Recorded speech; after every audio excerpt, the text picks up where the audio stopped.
Marketing Square. Bienvenue sur Marketing Square, le rendez-vous du gros marketing. Le gros, c'est un marketing qui sort des clous, qui se réinvente, qui se renouvelle. C'est aussi un mindset qui repose sur l'envie de se dépasser, de se détacher de ses opinions une bonne fois pour toutes et d'apprendre en continu. Si tu te reconnais dans cette description, que tu sois débutant ou expert, abonne-toi. Ce podcast va devenir ton meilleur allié. Cet épisode est rendu possible par AgoraPulse, la solution de référence des social media managers. Grâce à AgoraPulse, vous allez pouvoir gérer facilement tous vos réseaux sociaux au même endroit. Publication, programmation des posts, veille, collaboration, rapport personnalisé. Vous allez enfin pouvoir mesurer le retour sur investissement de vos réseaux sociaux. Et vous bénéficiez même d'une remise exclusive en tant qu'auditeur du podcast. Alors rendez-vous dans les ressources de l'épisode pour en savoir plus. Bonjour à tous et bienvenue dans ce nouvel épisode de Marketing Square. Aujourd'hui, je suis en charmante compagnie. Juliette est créatrice de contenu et également experte en stratégie digitale. Aujourd'hui, elle va nous dévoiler la méthode pour booster son engagement sur LinkedIn, l'engagement de sa marque personnelle. Salut Juliette, bienvenue dans le podcast. Bonjour à tous. Merci Caroline de ton invitation. Je suis ravie d'être dans Marketing Square. Toi, ton histoire sur LinkedIn, Juliette, est-ce que tu peux nous retracer un peu les grandes lignes? Est-ce que tu as un background réseaux sociaux?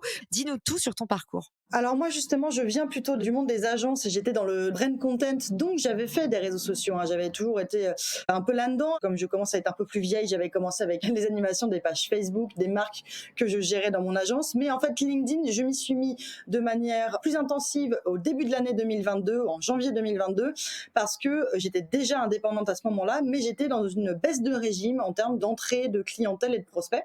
Donc je me suis dit, il va falloir que je montre que j'existe et je me suis pris au jeu. Et depuis, ça marche bien sur LinkedIn. Du coup, c'est quoi les bénéfices d'avoir justement une audience sur LinkedIn? Est-ce que c'est 90% de vanité, 10% de résultats? Ou qu'est-ce que tu peux nous donner comme insight? Parce que parfois sur LinkedIn, c'est un peu la surenchère du je gagne 10 000 € de l'heure, LinkedIn a changé ma vie. Pour de vrai, ça change quoi pour toi? Moi, LinkedIn, ça a quand même pas mal changé ma vie en termes de business. Ça n'a pas changé toute ma vie en termes personnels également.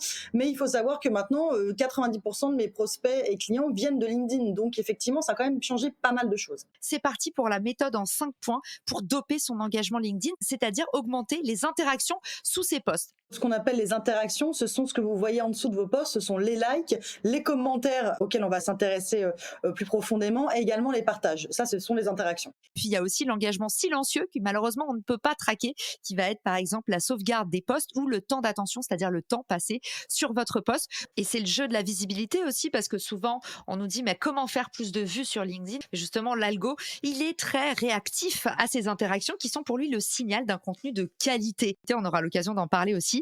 Du coup, étape 1, Juliette, quand on se lance pour se créer son audience LinkedIn, avoir un max d'interactions, un max d'engagement, c'est quoi la première étape? Eh bien, la première étape, et c'est quelque chose qu'on a tendance un petit peu à oublier quand on se lance, c'est de donner avant de recevoir.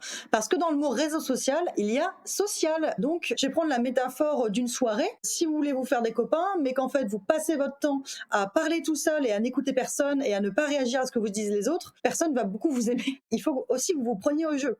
Et c'est logique en même temps. Si vous voulez avoir des commentaires et des interactions, des likes, de la discussion, soyez vous-même en train de commenter, de liker les posts des autres. Ce serait un petit peu effectivement gonflé de demander des interactions et des commentaires alors que vous ne le faites pas. Donc n'oubliez pas en fait de montrer aux autres que vous vous intéressez aussi à vos posts et que vous n'êtes pas là uniquement pour parler de votre parcours, de vos offres, etc. De façon pratico-pratique, comment on peut mettre ça en œuvre? C'est quoi les bons chiffres? Qu'est-ce qu'on met dans sa to-do list pour cette première action? Il y a eu un changement d'algorithme en novembre 2022 qui fait la part belle aux commentaires.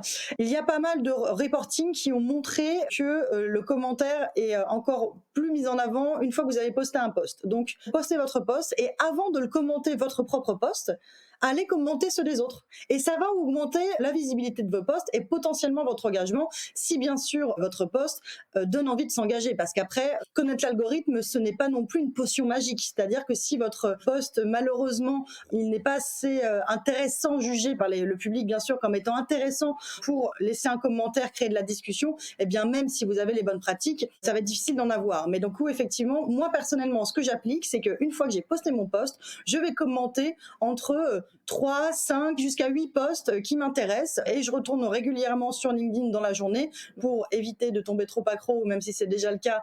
J'y vais une fois le matin et une fois l'après-midi et je vais commenter les posts des autres, déjà parce qu'en plus ça m'apprend plein de choses et en plus parce que c'est bon pour mes propres posts aussi. Le vrai bon hack, c'est aussi d'aller poser des questions dans ces commentaires parce que justement, depuis ce changement d'algo, vous allez le voir en 2 minutes. Faites le test depuis votre LinkedIn là, en nous écoutant, pas demain, pas dans une semaine, pas jamais. Laissez un commentaire avec une question. Lorsque le créateur de contenu en question va vous répondre, et ben lorsque vous allez faire votre prochain post, vous allez devenir visible dans son fil d'actualité. Donc finalement, c'est une superbe façon, le commentaire aussi, d'aller attirer l'attention des leaders d'opinion dans votre secteur. Donc dans la bucket list, Juliette, elle vous dit 8 commentaires par jour. Groupez ça avec le moment où vous faites votre propre post. D'ailleurs, certaines études, on ne sait pas, il y a plein de choses qu'on ne peut pas prouver, donc apprendre avec des pincettes, mais certaines études, dont celle du cabinet Just Connecting, nous enseignent que justement, si on est actif et réactif dans les commentaires des autres pendant que nous, on a notre premier post qui tourne, apparemment, il y aurait un bonus de reach. Bon, on prend ça toujours un peu avec les pincettes, mais vous avez compris, dans la to-do list, aussi pour être plus efficace, on groupe ces actions et vous mettez 1 heure. On évite de scroller, comme a dit Juliette, parce qu'on perd vite pied avec les réseaux sociaux. Vous mettez des planches horaires et pendant ces planches horaires, vous allez alimenter votre propre post sous vos commentaires et également en profiter pour mettre vos 8 commentaires précieux, des commentaires fournis, des commentaires avec des questions pour faire en sorte qu'on vous remarque à la fois les autres et les créateurs de contenu en question. Donc ça, c'était ton premier point, ma Juliette. Commencez par donner, j'adore. Point numéro 2. Le point numéro 2, alors justement, on en a un petit peu parlé avant, mais ça va être de se servir de l'algorithme à votre avantage. Alors, attention, moi, ce que je dis à chaque fois, l'algorithme, il doit être votre allié, pas votre patron. Il faut éviter d'essayer de faire toujours les hacks de l'algorithme, etc. Parce qu'en plus, comme tu le dis très bien, Caroline, c'est qu'en fait, l'algorithme, on en a des connaissances, parce qu'il y a des études qui sortent, etc. Mais après, nous n'avons pas les mains dedans, donc on ne sait pas exactement quels sont les hacks pour pouvoir avoir le meilleur riche, etc. Donc, il faut toujours prendre avec des pincettes. Après, il y a des choses qui montrent qu'effectivement, maintenant, l'engagement est poussé par LinkedIn. Donc, n'hésitez pas, encore une fois, à vous engager. Donc, il faut faire attention à ce qu'on faisait avant. Avant, on commentait en premier son post, en se disant, bon, bah, comme ça fait un commentaire et ça va pousser les autres commentaires. C'était bien pour l'ancien algorithme. Maintenant, d'après le rapport de Richard Van Den Blom, qui est spécialiste de social selling sur LinkedIn, être le premier à commenter son post pourrait faire baisser le reach d'environ 20%. Donc, soyez plutôt dans les commentaires des posts des autres avant d'être dans le vôtre. Mais par contre, après, le même rapport de Richard nous dit que commenter son post après avoir déjà reçu quelques commentaires, là, devient bénéfique. Il faut éviter d'être le premier, mais par contre, ne pas hésiter à revenir compléter son post après avoir eu quelques commentaires de la part de vos pairs, de vos clients, de vos prospects. J'adore ce que tu dis sur l'algorithme. L'algorithme, il n'est pas tout puissant. En fait, ce qui est tout puissant, c'est plutôt votre réputation. Et les réseaux sociaux, c'est votre image. Une image, ça se soigne. Alors, faire du reach au détriment de sa propre image, c'est vraiment remplir un panier percé. Et j'en profite pour dire, parce que c'est un truc qu'on voit souvent sur LinkedIn, il y a une hausse de reach quand vous allez taguer un maximum de leaders d'opinion dans les commentaires, mais vous mettez potentiellement ces gens à dos parce qu'au bout de la 8e fois où on est tagué sur pain au chocolat versus chocolatine dans les commentaires, les créateurs de contenu vont finir par vous bouder, et aussi parce que du point de vue des audiences, ça peut faire un peu mort de faim. Et il faut le dire, les réseaux sociaux aussi, c'est de l'image, c'est pas que des chiffres et de la data.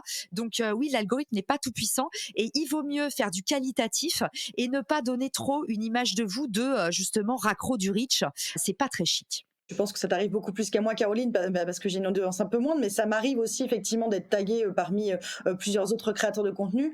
Et c'est vrai que moi j'ai tendance à cataloguer cette personne comme me prenant pour juste une machine à commentaires, etc. En se disant, en fait, comme Juliette, elle a beaucoup de commentaires, et si elle commente, ça va m'apporter des commentaires. Donc en fait, je me dis que cette personne en fait ne s'intéresse qu'à moi que pour ça, et c'est pas très agréable. Pour filer un peu cette métaphore, tu sais, c'est un peu la différence entre être la personne de la soirée que tout le monde vient voir parce que justement, tu as des super relations vraies avec les autres, et la personne qui, tu sais, fait semblant de connaître tout le monde. Salut, ça va, avec des poignées de main hyper fake qui apostrophent tout le monde en disant comme s'ils étaient meilleurs potes. Voilà, l'authenticité sur les réseaux comme dans la vraie vie, ça se craque rapidement, même si vous pensez que votre attitude traduit l'inverse. Ça se voit énormément, effectivement, et c'est comme l'envie, j'en parle aussi souvent dans mes posts, mais quand vous n'avez pas envie, ça se voit. Quand vous avez envie, ça se voit. Donc, quand vous êtes réellement authentique, effectivement, ça va se voir.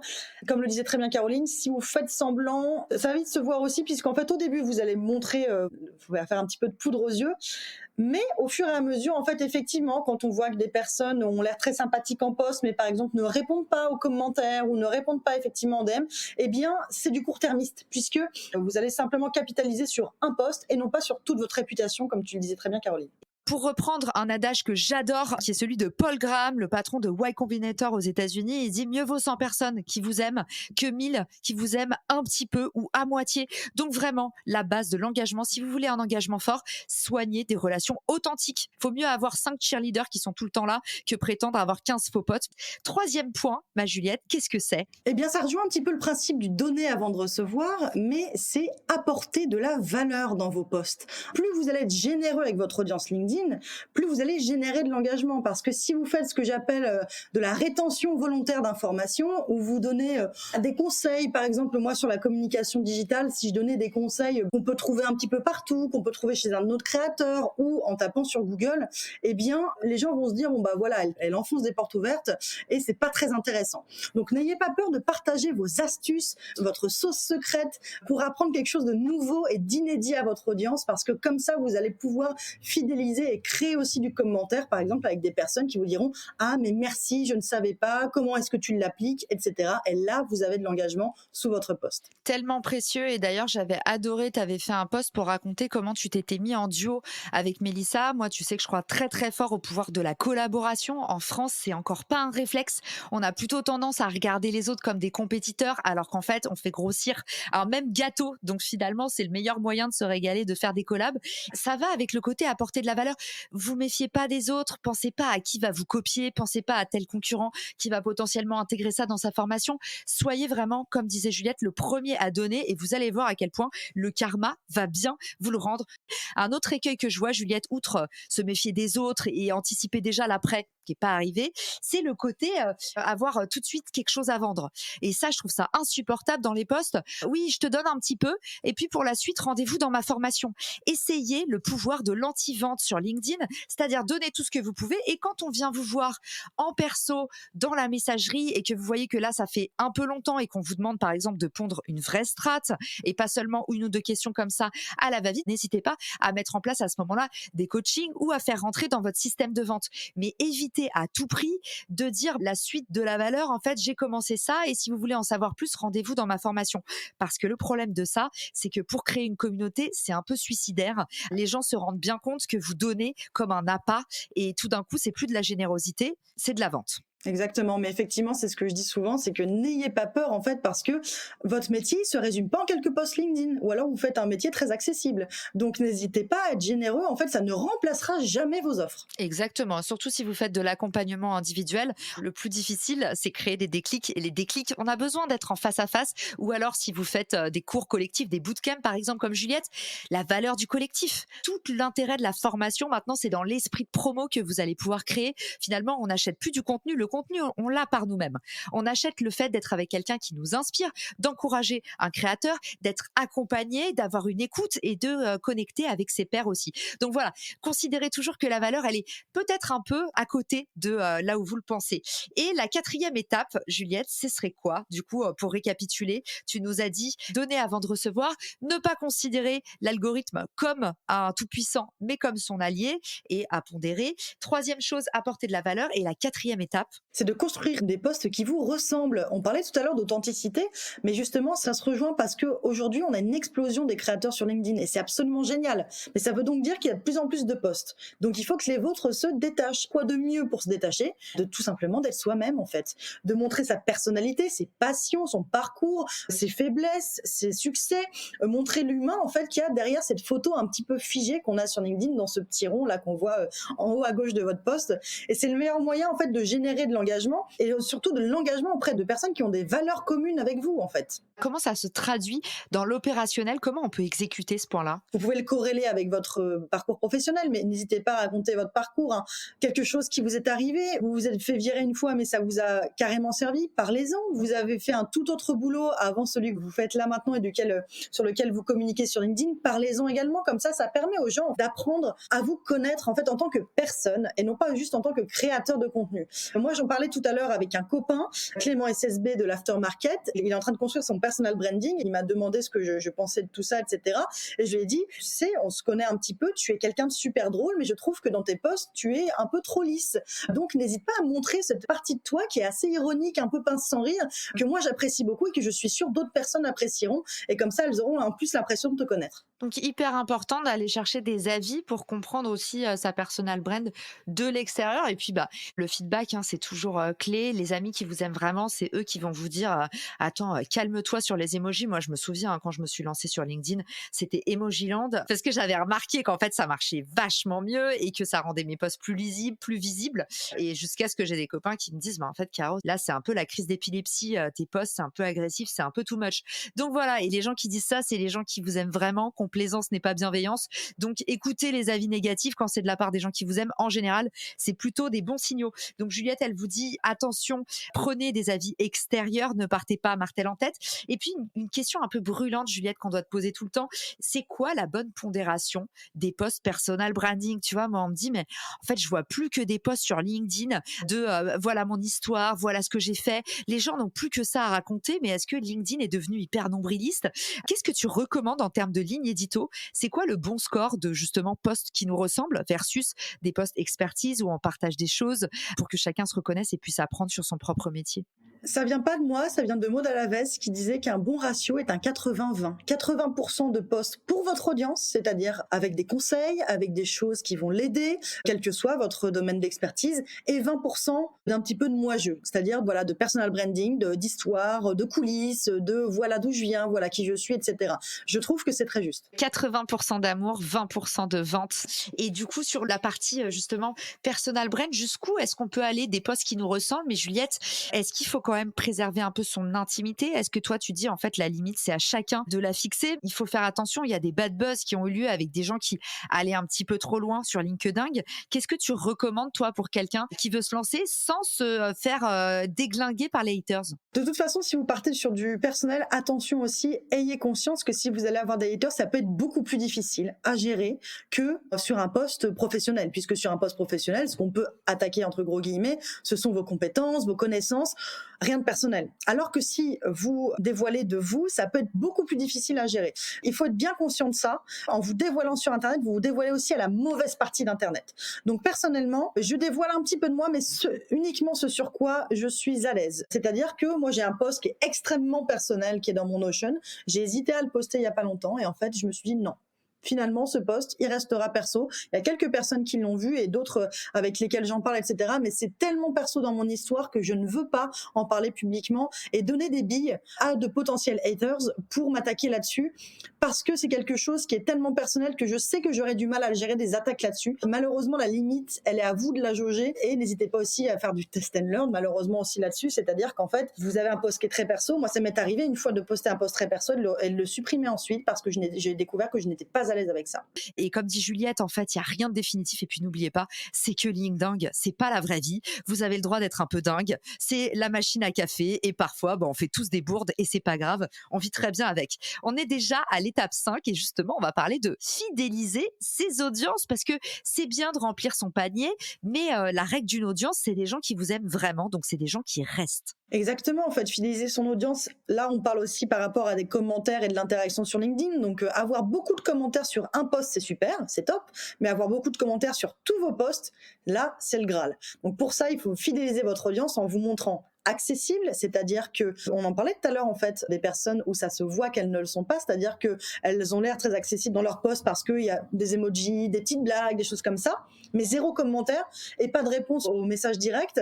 Ça se voit directement aussi parce qu'en fait même si ce sont des messages privés, n'oubliez pas que LinkedIn est un réseau social et que les gens parlent entre eux. Si vous avez la réputation de quelqu'un qui ne répond jamais aux messages, qui est uniquement là pour vendre, ça va se répandre comme une traînée de poudre.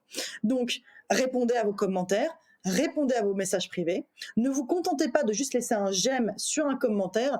Créez un lien direct avec votre audience. Les personnes qui reviennent souvent sous mes posts, alors que parfois on n'a pas forcément discuté en message direct, et bien de temps en temps, en fait, sous le commentaire qu'elles m'ont laissé sous mon post du jour, je vais prendre des nouvelles. Je vais dire alors comment ça va aujourd'hui, etc. Comment tu te sens depuis la dernière fois, etc. Ce sont des personnes en fait qui font partie de mon quotidien parce qu'elles commentent pratiquement tous mes posts et comme je poste quotidiennement, eh bien en fait on se voit quotidiennement par écran interposé. Et est-ce que tu fais du networking avec justement tes audiences? Moi, tu vois, tous les vendredis, je fais Giving Friday. J'offre des petits consultings. T'as Fabien Ferreira qui fait des cafés freelance et qui discute avec d'autres freelance. En termes de networking sur LinkedIn, est-ce que t'aimes bien franchir la barre de en fait, je rencontre les gens dans la vraie vie ou même en virtuel, mais en mode, tu vois, Zoom café? Est-ce que tu fais ça? Ouais, tout à fait. Je le fais aussi. Alors, un petit peu moins souvent parce que là, j'étais très occupée, mais je participe aux apéros CM qu'organise Antoine Perring un peu sur Paris, etc. Je le fais comme ça aussi parce que ça lie mes deux passions, c'est-à-dire LinkedIn et l'apéro. Mais oui, effectivement, je fais aussi des cafés visio ou tout simplement des appels quand il y en a besoin. J'hésite pas à conseiller des personnes qui viennent de se lancer et qui ont besoin de discuter, etc. Donc ça, c'est une barrière que je franchis régulièrement en faisant attention à respecter mon emploi du temps parce que parfois, il est un petit peu chargé. Trop bien. Eh ben, écoute, tu m'as lancé. On fera une petite pub gratuite à Antoine et à Agorapulse et on mettra en lien de l'épisode le prochain apéro CM pour ceux qui veulent justement échanger avec Juliette en vrai et lui dire de face à quel point elle est géniale. Juliette, merci pour tout ce que tu nous as délivré aujourd'hui dans cet épisode. On récapitule les 5 étapes clés et indissociables comme les doigts de la main. On a le premier, donner avant de recevoir. Il faut commencer par aller engager dans les posts des autres et par mouiller le maillot, comme on dit dans l'entrepreneuriat, si vous voulez avoir des retombées derrière. N'oubliez pas cette phrase que j'adore qui dit « N'attendez pas des résultats extraordinaires si vous faites des choses ordinaires ». J'espère que ça vous inspirera. Deuxième chose, il faut prendre l'algo à son avantage, comme a dit Juliette, mais attention, ne pas devenir complètement obsédé par les chiffres au risque de perdre sa réputation. Et ça, on a dit, du coup, apprendre l'algorithme à consommer avec modération, comme les apéros CM.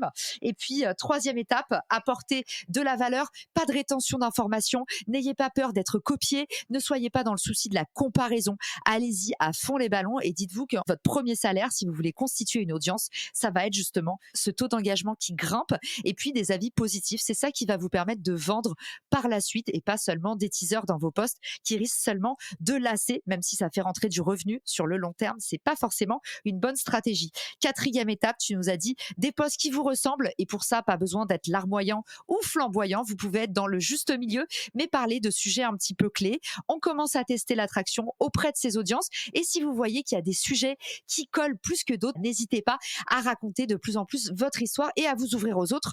On l'a pas dit, mais c'est vrai, la vulnérabilité, c'est un atout de charme chez les créateurs de contenu. Donc, n'ayez pas peur de vos faiblesses également. Cinquième étape, pour fidéliser, va falloir y aller et pas hésiter en fait à vous intéresser vraiment aux gens. Ça me rappelle la règle de base. Si vous voulez être intéressant, commencez par vous intéresser.